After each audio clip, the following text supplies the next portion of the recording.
If you want to open a SIM card slot on Xiaomi 15T Pro, then what you need to do is, first of all, we need to take a look at the bottom of the phone where we can find the SIM tray, which is over here. Now, the SIM tray has this little hole, and we need to use the SIM Eject tool that we can find inside the box. In my case, I have my own one. Yours should be inside the box. And we need to put it into this little hole that we have over here. So let's just do this. And then use a little bit of force to push it down so that the SIM tray pops out just slightly. It looks like this. So now we can use our fingernails in order to remove the SIM tray from the phone quite easily.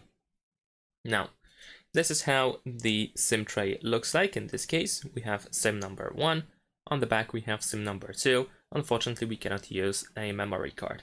So now we're going to insert our SIM cards. We need to match the shape of the slot. Over here, in this case, I have this cut part, so we need to put it in like this. And of course, we need to make sure that the SIM card is fully in, that it doesn't stick out or anything.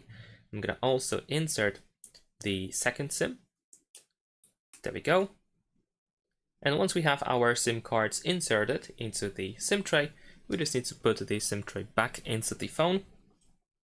So we're going to put it back in, slide it in with your finger and make sure that it is fully in, that it doesn't stick out or anything like that. And that is all. Thanks for watching, leave a like and subscribe.